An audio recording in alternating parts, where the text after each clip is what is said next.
All right, welcome back to 83 Till Infinity. This is Disco Trek, our Star Trek Discovery Season 3 show. We're going to be talking episode 2 today.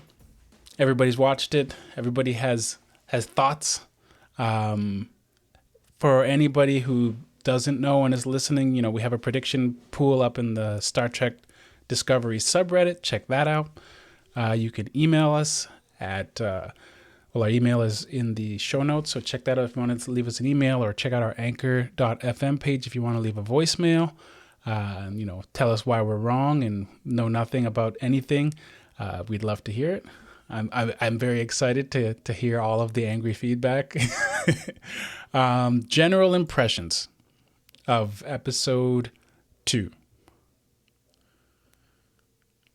Alex. Oh, I'll start. My general impressions, it felt like Star Trek in a really good way. I think the beginning and end of the episode both felt very Trekky, and the middle felt like, again, a modern Trek. And I think all three parts made me feel good about watching it. Jesse, what about you? I liked nothing about it. Come on. I thought it was a boring episode that made me not care about what was happening on the screen. And I just thought, aside from that interesting space outlaw, and I liked, he walked into that space saloon with his boots. I just didn't understand why I needed to watch the episode. The most exciting part was the end with Michael Burnham when we find out that she's been there. I mean, I thought she would have been there for longer, but it's only a year. I don't even feel like that's so shocking. She's like, I've been here a year. Yeah. I was like, oh, she said so long, and I was like, okay, how long has it been? Yeah. I know, and I was thinking, you got lucky. Like, that's not that long. COVID just sucked the year out of our lives. Yeah, in the grant, that could have been 1,000 years. Yeah, I haven't, it's going to be a year before I saw you last time, Bert. Yeah. Let's be honest. The next time I see you in person, it will at least have been a year. Yeah. Not a big deal. I am so surprised. Okay, we'll talk about this when we get to more episode specifics. I am surprised, Jesse, but we'll talk about that soon. So episode's name was Far From Home. Director Olatunde, he directed this one himself as well. Same writers as the first episode. The most on-the-nose title you could have, Far From Home. Far From Home. Shit. No, in the future. Okay, prediction pool update, just in case anybody's wondering. Jesse, it looks like you're the first one who has a prediction that's going to be right on point. Your prediction number 1 was they rip off Star Wars, or I think it was you. There are a couple other Jessies in there, but I think this one was yours. And it was they rip off Star Wars by treating the Federation like it was the Jedi Order, fabled former guardians of peace and justice throughout the galaxy, or at least the Alpha Quadrant. And yeah, it seems like that's exactly the route they're taking with the plot. I'm not going to lie, Bert, it feels great to be right. Yeah. Main character deaths, none so far. Resurrections and cameos, none so far. So nobody's got any points in those categories. I thought we almost had Stamets on this week's episode. I was sitting there and I'm like, they're going to kill him. This is the episode, right? And I thought that sucks if it is for Stamets, because Anthony Rapp has done such a great job. And I kind of thought, just in a Jeffries tube, just randomly, when he wasn't even supposed to be out of bed. Yeah, with a whimper. He just died silently in a Jeffries tube on the comlink. Bert, I don't have the prediction in front of me, but how many people predicted that Stamets would die? Almost everybody. I want to say everybody. Almost everybody. Yeah. Okay. So I mean, he's gonna have a rough season in front of him for being honest. I think if someone else dies, I'm gonna be shocked. They're gonna kill. Although I'm worried now that Detmer might die after her. She was sort of weird, and it's no, we're not really quite. Yeah. Why wouldn't you tell a doctor what's going on? I kind of feel like something's wrong with my implant, or et cetera, et cetera. But she just stares blankly at a wall and get the hell out of sick bay, you weirdo. I thought she was gonna die. I thought she was gonna be dead from that fall. That fall over the console, it looked bone crushing. I was like, hats off to the stunt person, but I thought that was gonna be the signal that character is just dead now. But she got up, so who knows? Anything could happen. Or maybe she'll die, and then the community will get really upset, and they'll bring her back. Seems to be the way. I changed my mind. The most interesting thing about the episode was the parasitic ice. Oh, okay. I could have used more parasitic ice. Tons more. I could have had a whole episode about parasitic ice. Yep. And last prediction category, Captain Watch. Saru's still captain. But it does look like Georgiou is gunning for the chair. But oddly enough, nobody chose her as their option. There were no sort of write-ins for Georgiou taking the captaincy. I just thought because she's getting a spin-off series, it didn't seem likely. Yeah. I mean, in universe, would I bet on her becoming captain at some point? Sure, but then how's she going to get her own show? And maybe she steals the ship and she's captain of it. Literally steals the ship. Yeah, she leaves them on a planet, and every episode of Discovery from now on is just them on some planet. Like Deep Space Nine, which I also don't like. So, okay. So, episode discussion. I didn't give my sort of general thoughts. I enjoyed the episode. I thought that was... there are obviously sort of 2 episodes going on at once, but I thought that was some Star Trek-ass Star Trek. And the series that I would sort of, liken this episode to the most is TNG with their obsession with Western episodes. This was clearly a Western episode. All they needed was sort of a train, some train to be on. And then some weird sort of analogy for, going to some sort of nebula that the I don't know, alien who's infesting the holodeck in this Western sort of setting is trying to get to. And then it would have been purely, TNG. I was surprised. And then the other thing that surprised me, Jesse, is when you said the part that was most interesting to you was when they got back to the mega plot.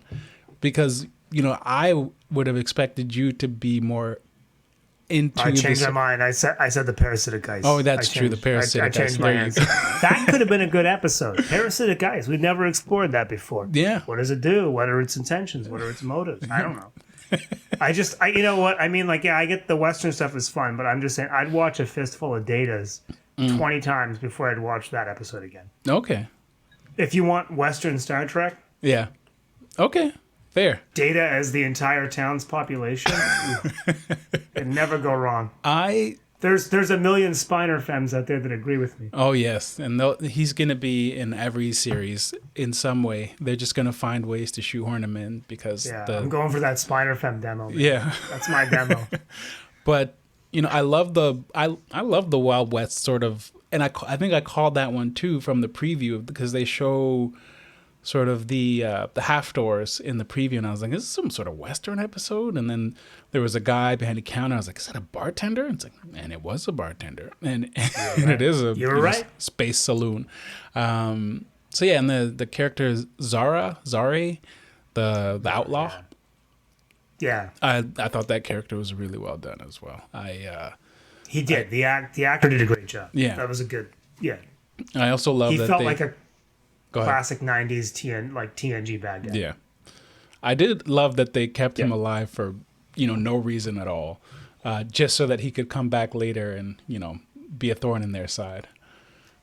I don't think that's the point, though. Yeah, I think the plot point there is, look how gracious the Federation is. They're going to teach everyone good habits. I guess so. And that's why the bartender who just watched him murder his brother and talked about how he cut off people's heads, just let him walk off. It's Federation material. I agree with you, Bert. I do think this is going to be a character that comes back, but like he described, or like Jojo described, like come back with somebody that's 3 pay grades above him, and then we can see how dangerous space outlaws are in the era without the Jedi / Federation. He gets his space big brother. Maybe there's a group of outlaws that become the big bad for the whole season, right? And then the Federation... I think that's maybe it's a Western possible. season. Yeah. Although I think the fact that would be glorious. In the last time on Discovery, they showed the body of what's his face, the guy that the Control had inhabited. Yeah. Yeah, right. the bald dude from Section 31. Mm-hmm. I think Control's going to come back. Really? I think. Oh, please no. Yep. Yeah. I think Control is the I big think, bad again. Oh no. Yeah, if we want to throw random, baseless predictions, you This know how guy. Detmer's touching her implant a lot? Like, what would be the best way for AI to sneak into Oh, the ship? I like And that prediction. did he touch her? That sounds wrong. Where did Control touch Detmer? We gotta fix this in post. We'll fix that one in Detmer, where post. did he touch you? No, Okay, this is getting cut. I think he hit her on the bridge. That's Did he? getting Did he cut. fight her? No, fight you with can't. her? You can't cut. That's a good deal. Cut that. I think when he came onto the bridge. Remember at the end of season 2, did he hit her? He might have hit her in the head. Maybe. He was like tossing people across the room. Yeah. Like by flicking them. Yeah. But that's my baseless prediction because, I mean, they spend a lot of camera shots focusing on Detmer staring into space, so it's got to mean I something. really like that prediction. If that doesn't happen, then it should have. They're using Control to pick off bridge crew that they don't want to write story arcs for. Like Robot Girl was the first casualty. Now it's Detmer.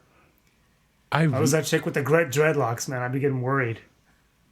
Oh my goodness. I think that like if Control, one of its nanites or whatever, just sort of, well, I guess they already sort of did that with Tilly and the mushroom, mycelium, spore stowaway in her chest or whatever.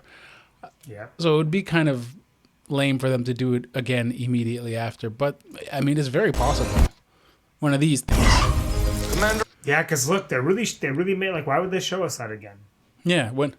Yeah. I mean, when it's he a good goes question. down, it could be to remind the older people, but yeah. that's true. But when he falls, when he's trapped in the chamber, all of those little sort of, I don't know, you want to call them nanites or, pieces of Control, they fall off like sand. And if one of those or, a small number of those is enough for him to, make some cyborg his stowaway, then yeah, I think it was a really good strategy. Also, how'd they clean all those? Vacuum cleaner. Manually, I think, given the guy that was cleaning it up, it looked like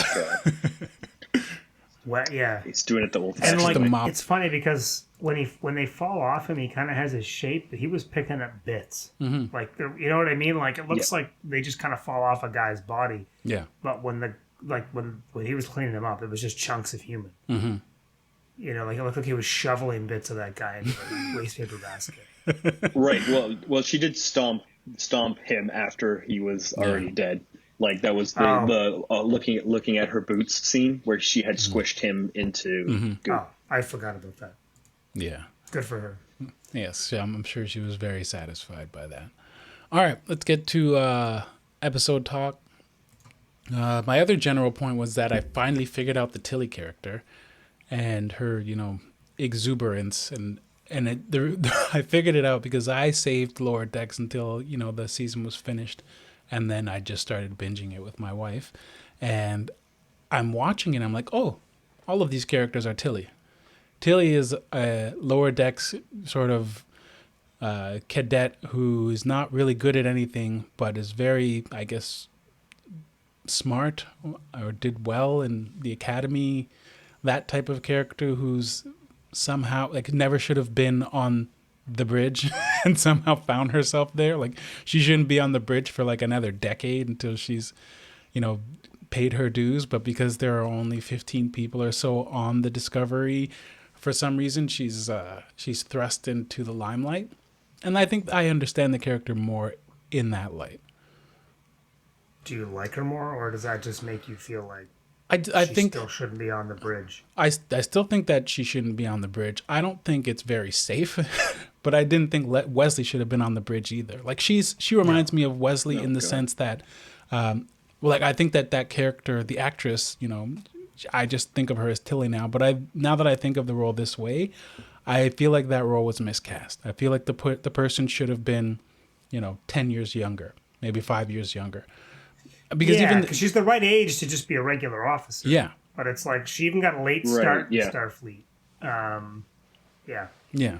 Because even her interactions with Michael Burnham and the rest of the sort of, senior staff.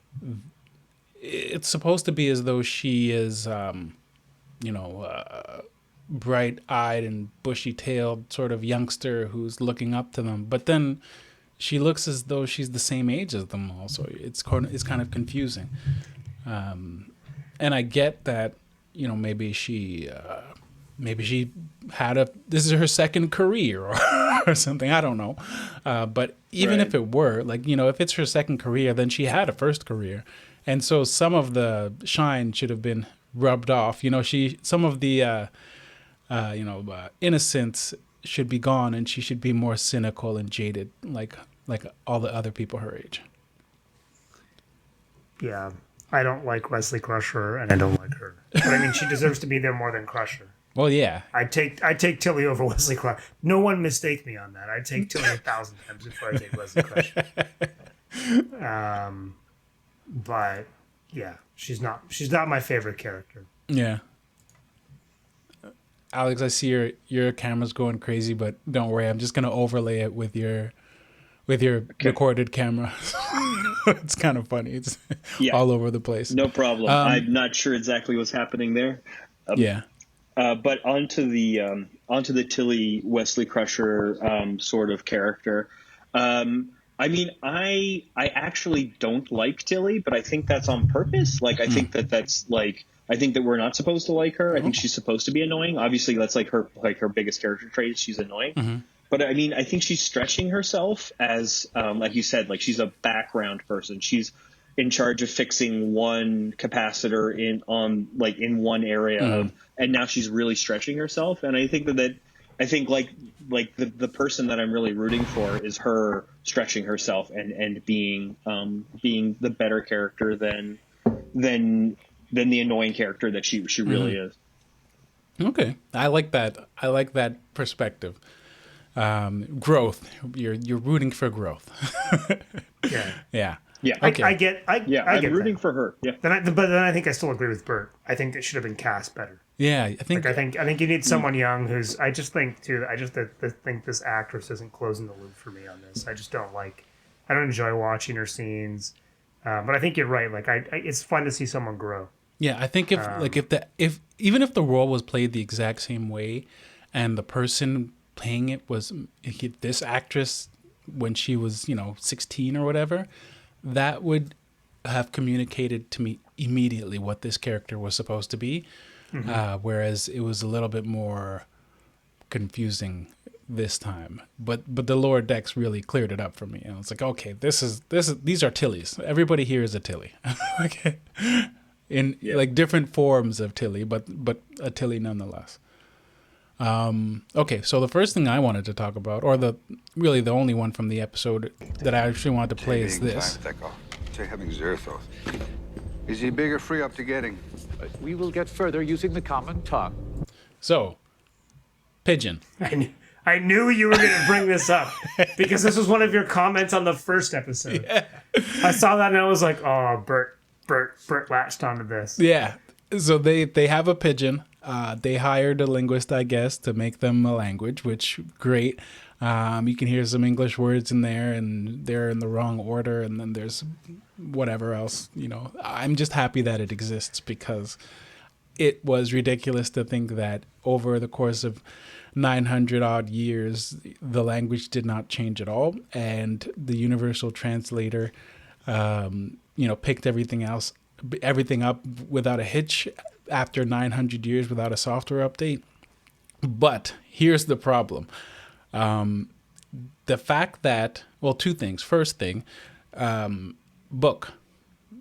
This means that Book speaks perfect British received pronunciation English. Right. That's weird. That is weird. Yeah. Right?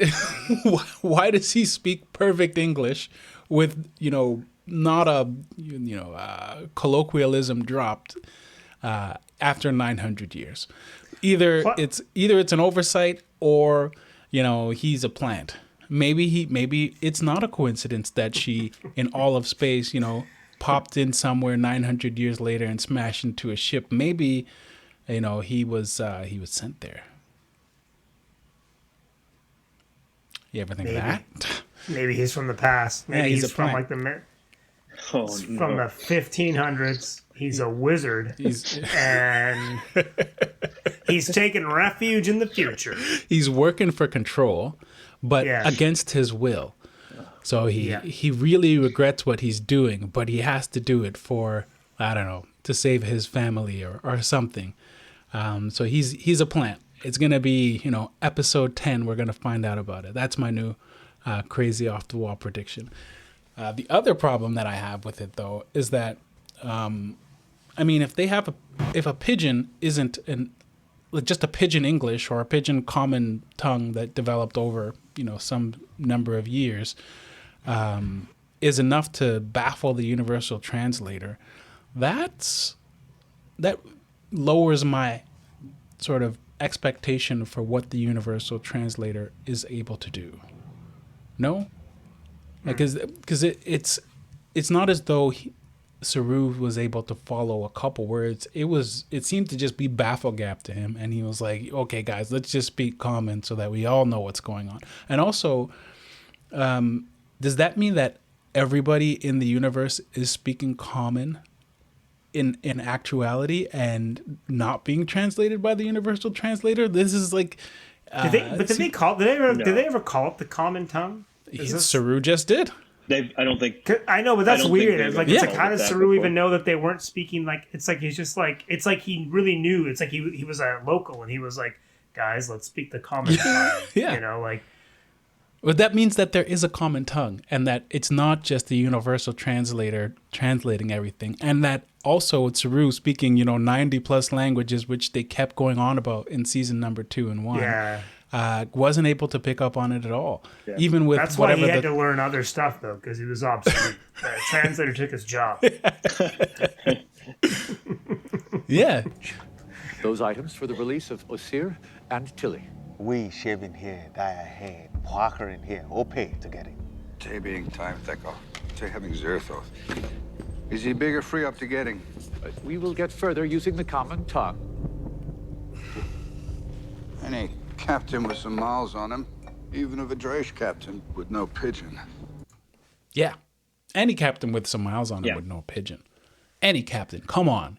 Who are you? What kind of sucker doesn't know how to speak pigeon? Also, that facial expression from the actor who played this one right here. It's right after Zuru asked him to speak the common tongue. He gives him this look like, who is this? What's this amateur hour? That look right there. Fantastic. Yeah.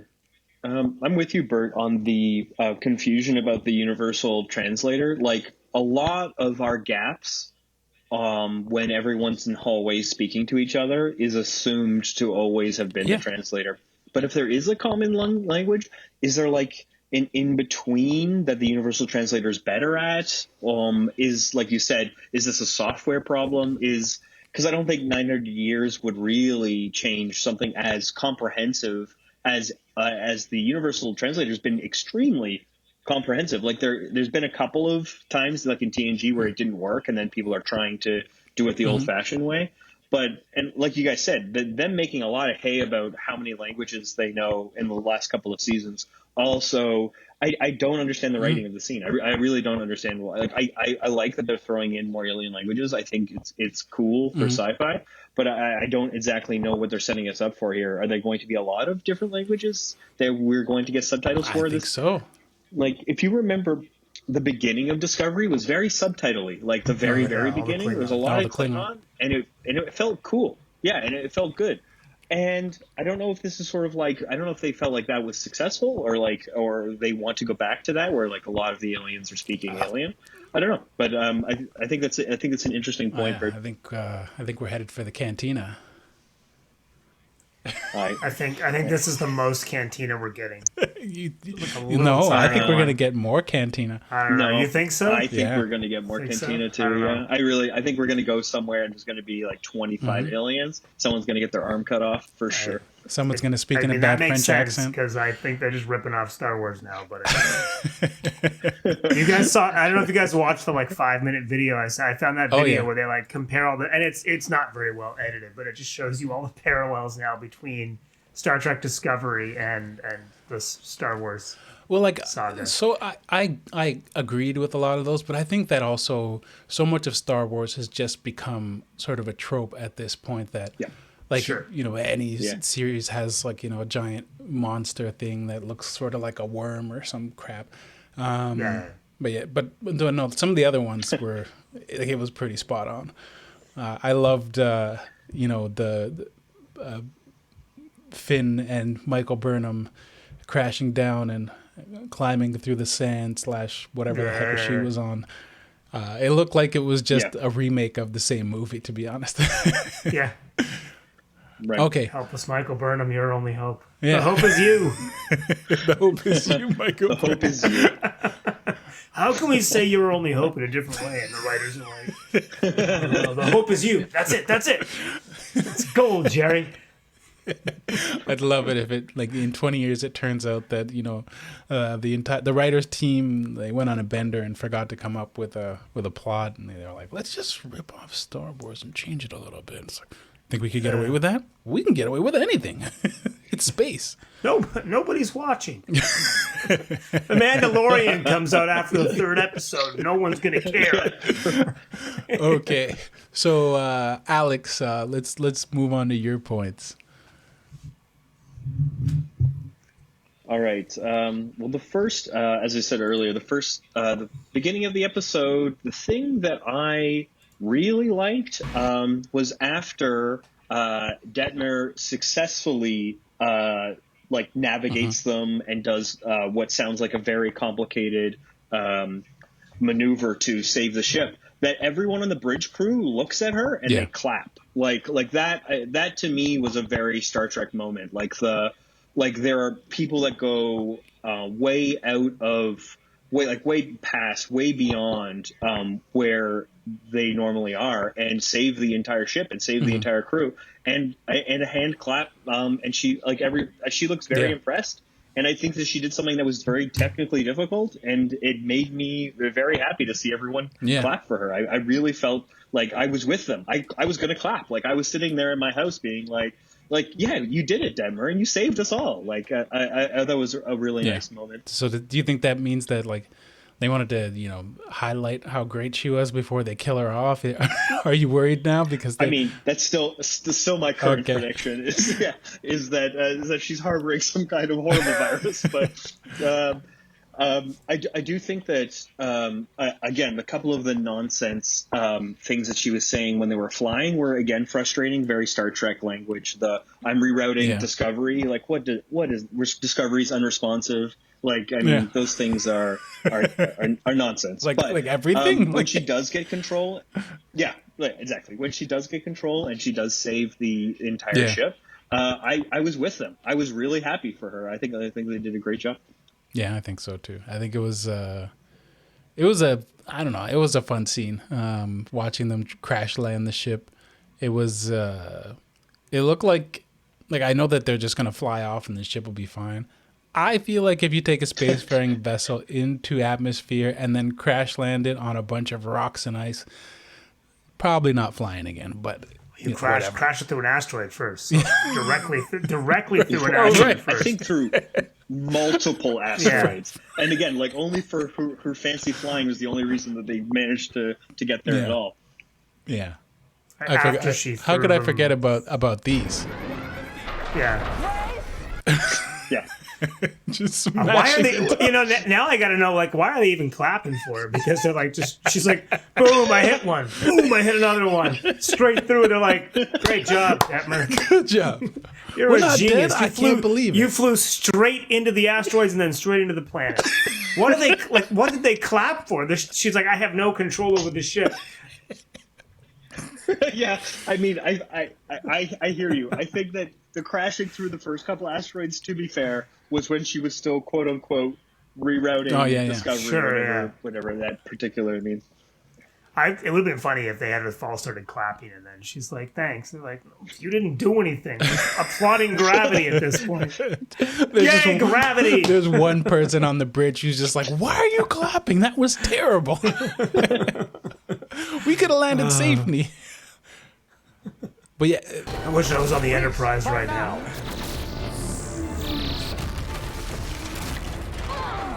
Yeah, it just looked very impressive. I don't know what firing into the ice before landing in the ice really gets you, but space.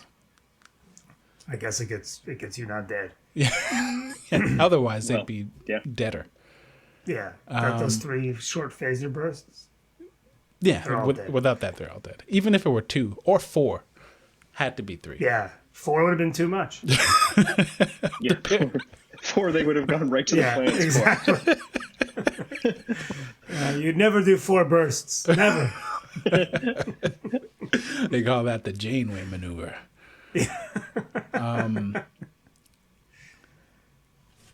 What else did we actually? They couldn't call it the Janeway maneuver. She hasn't been born yet. Although she does travel she's through already time. dead. She's already dead. They could call it the... Oh, no, they couldn't call it that, yeah. The future people could be like, whoa, did you see that ship? They just did the Janeway maneuver. You're right. The future people. In perfect English. Because they've all learned from Buck perfect British English. They would be like, oh, that's the Janeway. Yeah. You guys never heard of Janeway? Greatest captain ever. Have you ever been a lizard? She has. She has. Okay. Fastest woman alive. All right, 15:30. I think you had another point, Alex, about at 15:30. I'll seek to the point in the episode. 15. Oh, I remember this.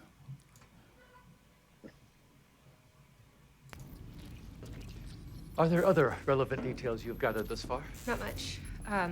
I have a lot of information about this planet, but I don't know which planet we're on. This is like reading an obituary backwards. The settlement only has 50 lifetimes, but they have ships whose design would presume warp capability, but I haven't gotten any dilithium readings, so they couldn't possibly fly them.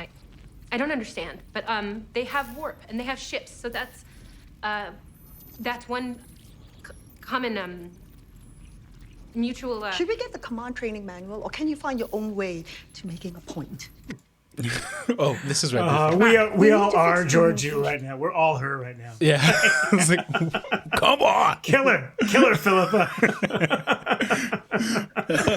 But I think the point that you had was about the elements. The new elemental table. Yeah, I think it was off by a sentence there, but yeah, it's the fact that she says like there's a whole bunch of elements, like a whole bunch of new elements. Like I'm not a scientist, but that sounds like a big deal. 1,000 years is not enough time for elements to change a lot. 1,000 years is, I mean, very, very little amount of time. So, as a sci-fi lover, I guess my only thought is that maybe this is related to the burn. Like maybe the thing that blew up the dilithium is that a fundamental thing has changed in the universe, and that has also changed some of the elements. Yeah. I mean, this is the one of the theories that before I decided to go on a sort of hiatus from some of the online commentary about this episode, about this season, some of the predictions were that the burn was caused by some sort of change in state that happened simultaneously for all of one of the elements that forms dilithium, and that it apparently is something that's plausible in chemistry, so that because of I don't know if it has to do with the atomic weight or the fact that every instance of an element throughout the universe would have common traits, and if those common traits are changing state, like sort of say it has 3 modes of being, and after a certain amount of time it's going to switch from number 1 to number 2, then it is plausible that there could be an instance where they all switch from mode number 1 to mode number 2 at the same time, and then whatever effects would be caused by that change would happen everywhere where that element is present simultaneously. So I mean, who knows? It's apparently not so beyond the pale as it would seem on its face. The only strange thing, I guess, is that they have more dilithium, right? Like it all blew up, but they still have more. Where did that come from? Like either get rid of it all or don't. I mean, Right. It was an interesting problem in the episode. Was they're like, oh, we've got dilithium. They're like, how much? Like, it shouldn't be one of those like, wait, you have dilithium at all? Like, because she implies that none of the ships can fly. Like, none of the ships can fly at warp. So, but then in our first episode, it was similar. It was like, oh, we'll give you enough dilithium to do this and do that. So, like, I would like some more world building on how much dilithium there is. Like, and also if it's blown up or if it's just really, really, really rare, because it seems like it's the latter. It doesn't seem like it all blew up. It seems like it is just exceptionally rare. Yeah. What if the dilithium queen did it to corner the market? Like I thought the dilithium queen went with him to the future, didn't she? Oh, did she? Did she stay behind? She must have stayed behind. I mean, I don't think it would be a good idea for the dilithium queen to leave her planet, but who knows? I kind of liked that. She's one of the few characters I liked. They introduced. Like, you just wanted to be around because you like the character. Yeah, I was like, hey, you blink sideways. Okay, no, you're right. No, she got on one of the little fighters, even though we've never seen fighters in Star Trek before. Right. The Enterprise had a ton of them. Yeah. They had the escape pods. The escape pods doubled as fighters. Yeah. You just never knew. We weaponized our escape pods. That's canon. Now they're for other people to escape us. Yeah. All right. What else do we have? Third point. The bridge shaking. Yeah. I also enjoy a bridge shake.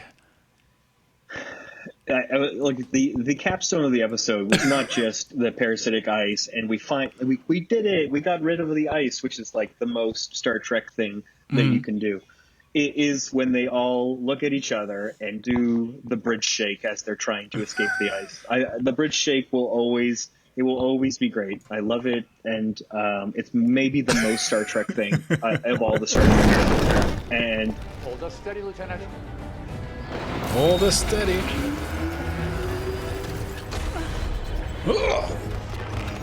I love the bridge shake. I love it. And like they're all doing it at the exact same. It's just such a well executed thing.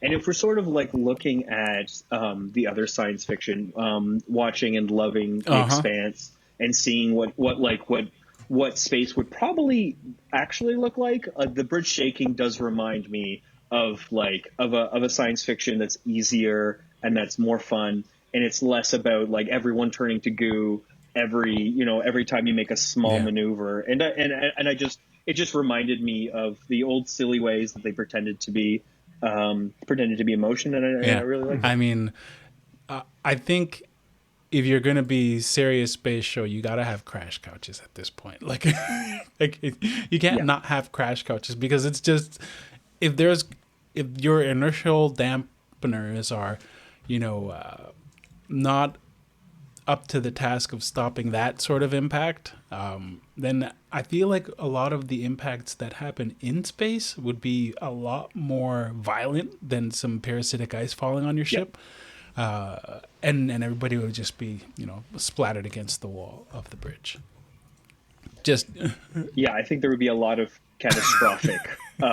Every time you go to warp would probably be pretty likely to be a catastrophic amount of G-force, if we're being honest. Go to warp.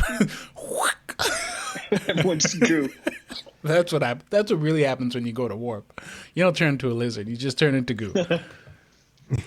Okay.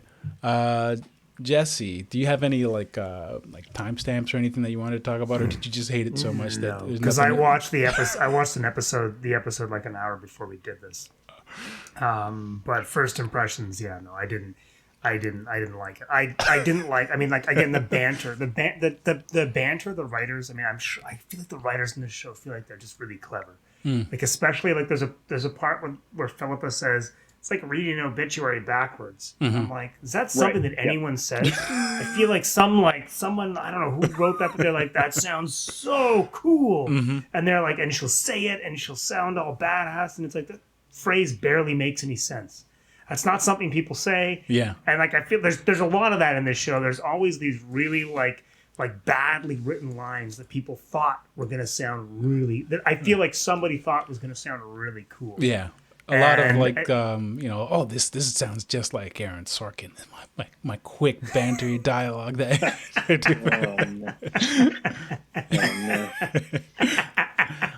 Like it does feel sometimes as though they're doing the walk and talk, and there's lots of people talking really quickly, and somebody will jump into the walk and talk, but then they got to get off here, so they jump out of the walk and talk, and sometimes it does feel like somebody's doing a little bit of a Sorkin thing. Yeah, and they love those. You're right. It's like an Aaron Sorkin moment where they want to have these little bantery moments where you've got people hashing something out, and then they all kind of walk away, right? Like that conversation could have been on the steps of a courthouse, right? Like you can have that anywhere, where like Saru could have been the one who's like, as he steps up to the final step, he's like, just get it done, guys, and he walks into the courthouse. Like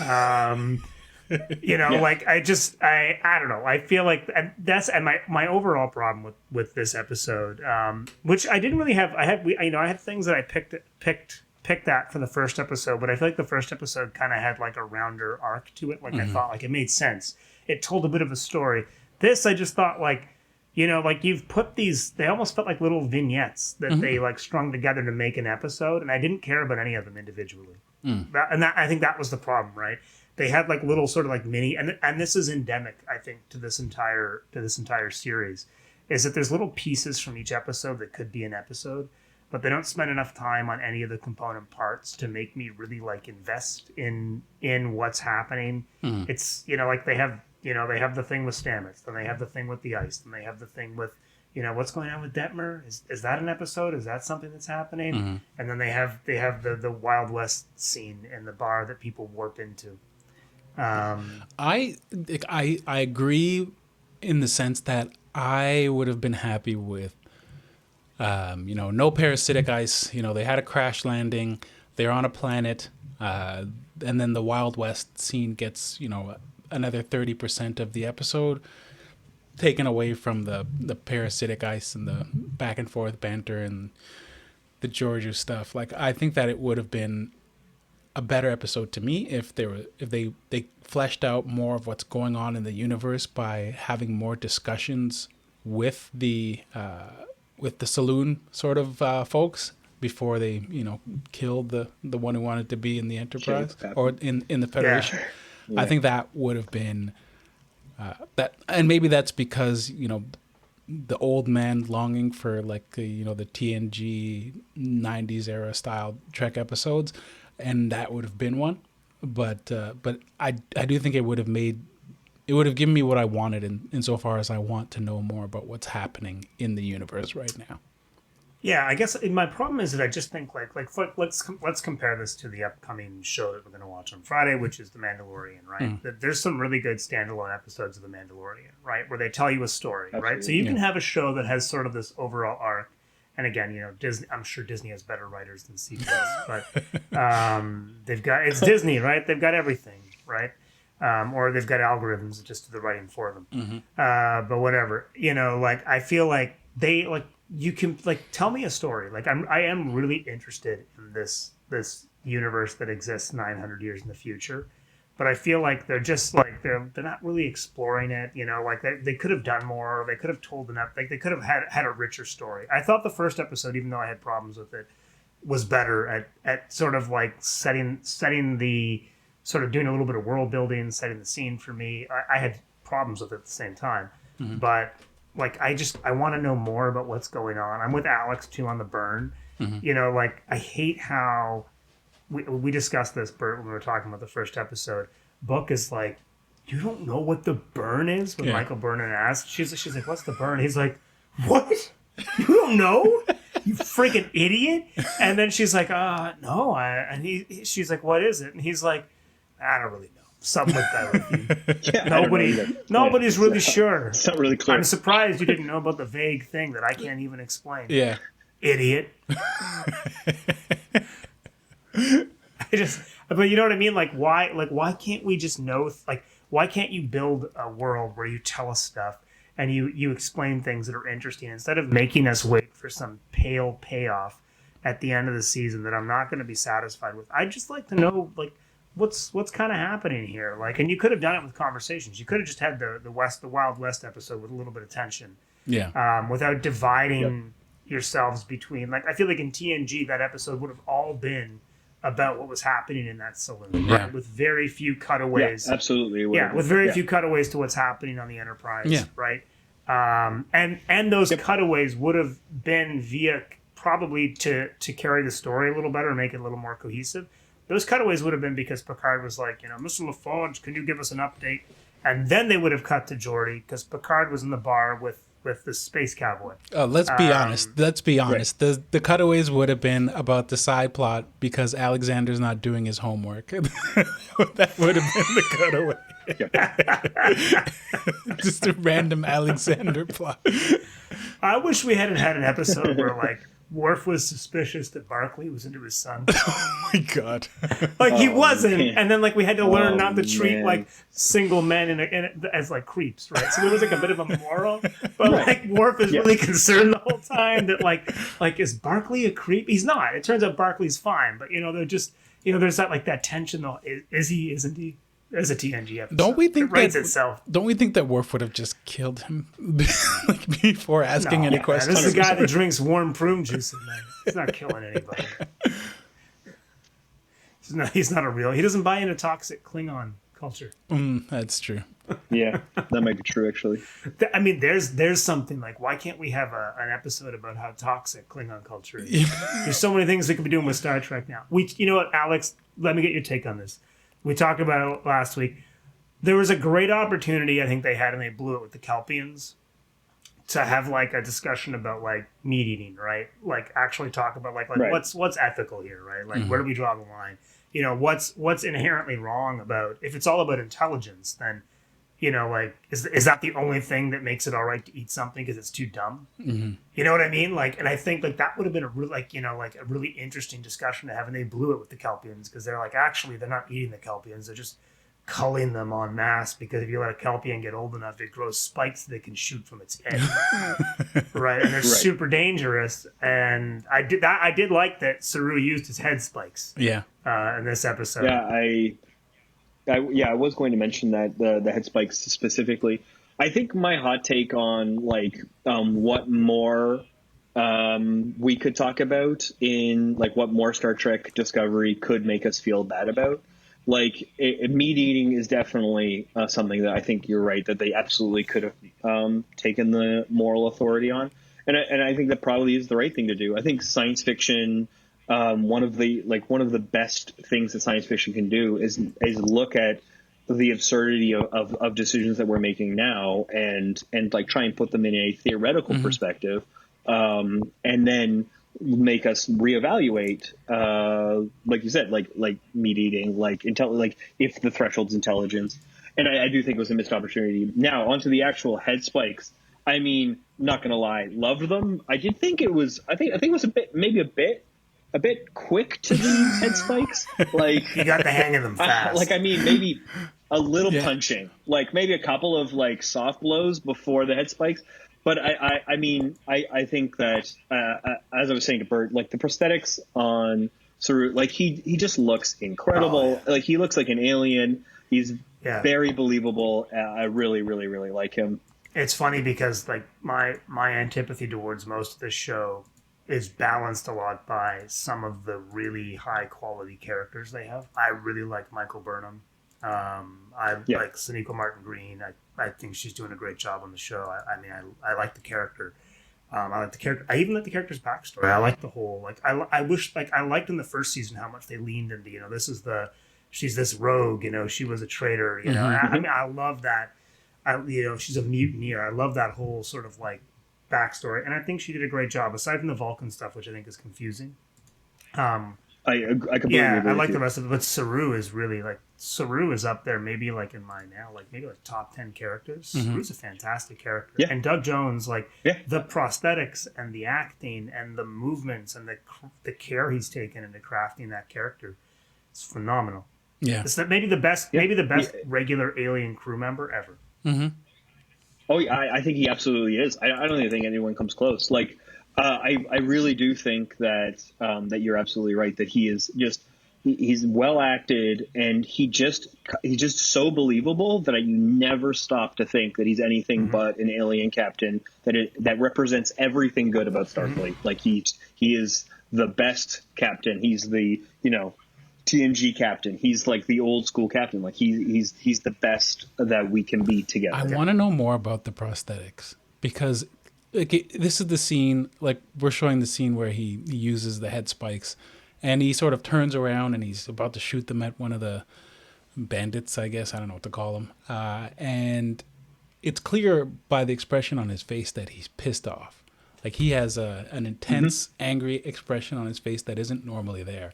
And I can't actually tell you what about, I guess it's the brows that make it look different. Maybe something about his eyes, maybe the cast of his mouth, but it's clear that that's the expression. I think it's a lot of the mouth. And yeah, I think you're right that it's mostly the mouth. I could have used with a pun before he used those. Like, anyone call for spiked punch? Head spikes.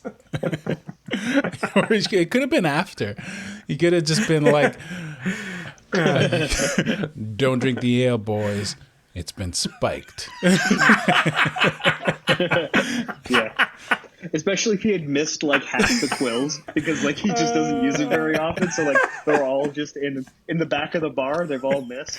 Are they? Do we know if they're poisonous? Are they poisonous? I thought they were. I imagine they probably are. I don't recall. I mean, they look very deadly. Yeah. I thought they mentioned that they were poisonous. Yeah. You can see why those people tried to murder his race. They're scary terrifying. things. They're Yeah. scary. You Yeah. absolutely can. Yeah, They're basically predator. Like they're predator. Yeah, and I love how his sister grew up basically like they grew up as like farmers in like a rural setting with no technology, and like 2 weeks later she's piloting a starship murdering robots, right? And I'm like, I really understand why the other race on their planet was like, we gotta get this Kelpian situation under control. This species is out of control. Yeah. I don't know if you guys have ever. Well, Jesse, I imagine you haven't, but Alex, I don't know if you ever read Brandon Sanderson's what's it called? Starborn, Star something. His science fiction series has a similar sort of plot arc. I won't spoil it for anybody listening who's about to start reading it, but it does involve a species that is, if they're allowed to flourish, they become too violent. So other species band together to sort of keep them down. It's a really interesting concept. Right. No, I haven't read it, but I mean that concept has been done a couple of times in fantasies, especially. It's like you have the all-powerful group, and the reason we have to kill them every so often is because if we don't, they become like gods, and and rule us. Does anyone question it? Because that sounds like a handbook for racism. Oh yeah, We're gonna keep those people down before they thrive. Yeah. Soon they'll be going to our schools. Yeah. And beating our kids at math. Kelpians. All right. Let's see if we have anything else in the rundown. I don't know if Jesse, if you had any other episode points. No, I really want. I don't know. I want to like this show because I really hated Picard, and I need something at this point. And it's just not getting. And the thing is, too, is I rewatched season 1. Season 1 was pretty good, actually. Like I've really changed. Like I remember, like for a while, I was like, I hate this whole show, and I went back and I was like, no, I didn't hate season 1. Season 1 was really interesting. I even like, and I know like people are going to disagree with me. I liked the Klingon redesign at first. Yeah.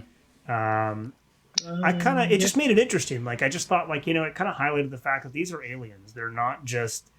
They're not just black guys with long hair that, like have like everything's like they all wear the same. It's like a monoculture where they all wear like the same, like roughly like black and gray clothing. And the only lighting sources they have are red. Like I just thought it kind of made them, it added a little bit of texture to the Klingons. I understand why they kind of backtracked on it a little bit and gave them hair again. But I thought it was, I don't know. I know sometimes it's hard to kind of like redo stuff like that, but it did kind of add some. It just made me interested in how it was like a tribe, like sort of like they were based on like houses, and they had like all this just sort of like texture added to the Klingons, and it was neat. And there was a lot of other stuff that I thought was really good about season 1. Season 2 was horrible. It was a terrible season. Yeah.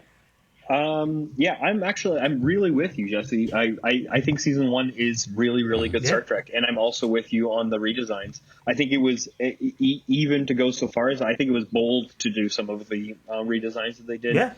Like, I really felt like it was smarter and more political, and it felt more interesting. And like you said about the monoculture, I think one thing that you can do really well with a more modern show is to show that it's not just humans that have more than like one culture. Like, obviously, every alien race is going to have battling cultures, whether they're left, right, whether they're the Kelpians or like the meat eating. Like I think all of these things do add, like you said, a texture. And I think season 1 did a really good job of showing that even Star Trek, the most bland science fiction of all time, can have some texture if you do work at it. Yeah.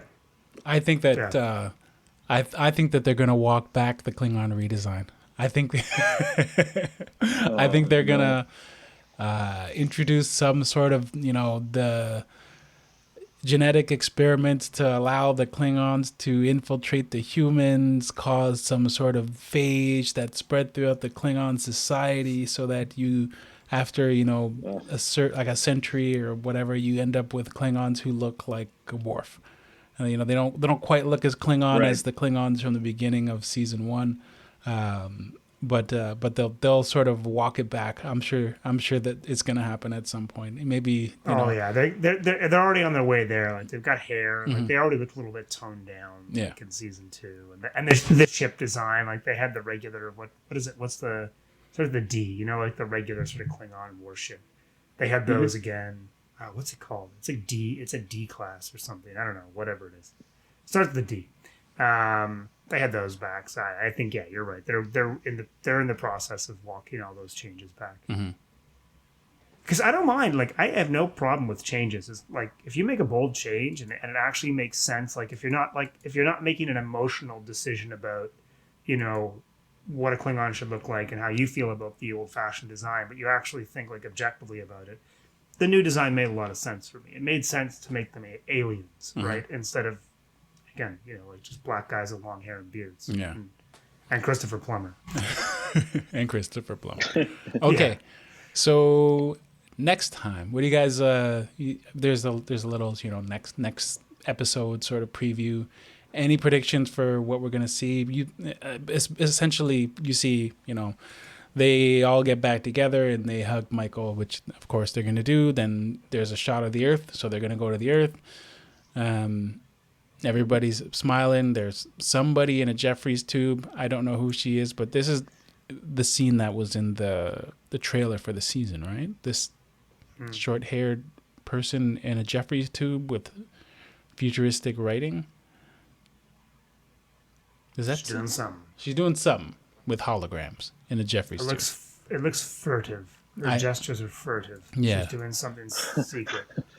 I think that's probably Michael Burnham putting back on her uniform. Suiting back up. Yeah. I think it very much is. Either that or officially making Saru captain. Like, they might be pinning his. What? And because I think you're right. Actually, Alex is right, because I think the uniform is gold. Right? Yeah, because I think it would gold, be silver so if it was her. I think it's Saru. Yeah, I think it's Saru. Yeah. Although, having said that, sorry, I hate to nitpick. I think that's a science badge. That is not a command badge. So who? I think you're right. Maybe they're out of science badges. Like, maybe they're out of command badges. Will a science badge do? And he's like, and then he has that expression. He's like, I don't know, Michael. Will it? I don't know, Michael. Does it have the same buttons on it? I think this is what humans look like in the future. Yeah, I think that's future human. I think this is going to be the reveal that that's just a human. Yeah. It's either that or it's Greedo in his space suit. Or it's Control, and Control is now running Earth. And there's Control robots. No more Control, please.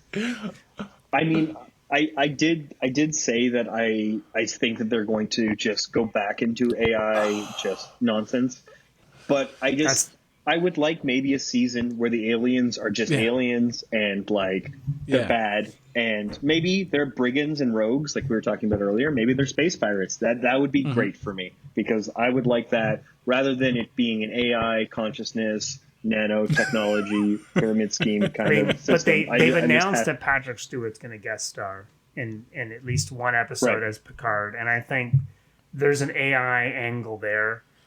I love the fact that we know that Picard has probably have lived for 900 years, right? Like he's still alive. I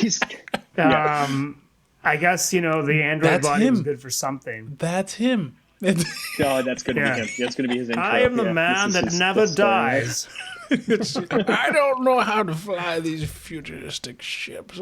Somebody else take the control. Why didn't they make my android body younger? I'm living forever as an old man. Kill me! They said I was going to die. I can't. Kill me, die. Michael Burnham! Yeah, that's my new prediction. I just can't wait till they retcon Data's death again. Oh, yeah. No, don't. I love Data so much. I can't watch him die a third time. I can't do For it again. no reason. I can't. I love that character. They kill Data as many times as they want, man. Right? He's got at least another 5 deaths. So anyway, it looks like it shows they're going toward what appears to be Earth, and I'm going to assume that it's Earth. And it looks like there's a defense shield around the entire planet, and then scrambling these, I guess, fighters. All 5 of them after discovery, I guess, the planetary defense system of 5 fighters. So I assume that's what's going to happen. They're going to go to Earth, and then they're going to get basically the crap kicked out of them. Oh, and that explains who's in the Jeffries tube. That is the same actor, right? Right there. They're there. So futuristic Earth defense person is hiding out in their Jeffries tube as well. So maybe they infiltrated them beforehand.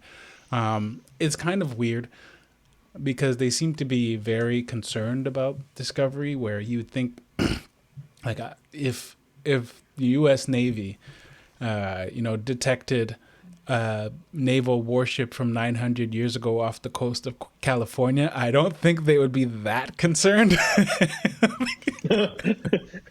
think you're right. I think there's a tech gap problem. I know you guys have talked about it before, but like it's one of those things that like how future can you do future weapons? Like after plasma weapons, where you like instantly turn everything into dust. Like what's next? Magic. Is like a Frostmourne where like you touch people and their souls are trapped inside your gun until you release them later, because that's better tech. And you can interrogate them later. Like I mean like maybe that, but I really don't see where the weapon tech can go. Yeah, I guess we'll find out. I think it's just going to be phasers that you put on your hand instead of holding with your hand. Because that was much more effective in episode 1. Yeah, I think that the episode doesn't look. It looks like it's going to be combat heavy. And we'll find out what happened to the Earth, which will be nice. Yeah, I mean, I'm interested. You don't see. There's not a lot to go by in this, but it looks interesting. Yeah, I'll give it another week, and then I'm just going to stop watching. I think. Yeah, I think what I need is, I mean, those 2 episodes, like Jesse was saying, like I think there was a lot of threads, and I would like to get in some solid world building. If we could, like you said, we could figure out what's going on with Earth, what's going on with the Federation, other than sort of bland, I can't connect to them anymore. What's going on with trees? Like, trees, exactly. Like, I would like to get an update on where the world is, so we can start doing the sci-fi part, like so we can start doing the now imagine part of the show. Yeah, agreed. All right, I guess we'll see. We will see. I'm excited. I feel like I might be the only one, but I'm excited. I have high hopes. They haven't ground me down yet. I think I am legitimately excited about this season. but I think it's actually a little bit because of how much I dislike season 2. I actually am excited for season 3, but no, I think I am excited for the next episode. I am excited for the season for sure. All right, so everybody, thank you for listening. We're gonna wrap it there. Check out our Anchor page if you want to get in touch with us. We'll leave our email address in the show notes. You can go to our Anchor page and leave us a voice memo and tell us how much we suck or how awesome we are or why Bert's right about everything and everybody else is wrong. Give us your predictions and we can talk about those, or if you have any clarifications on how the elements actually work and whether or not it's possible for all of the dilithium to explode simultaneously but not really because there's some left over. I would really love for somebody to let me know how that works. Thanks for listening. See you next time.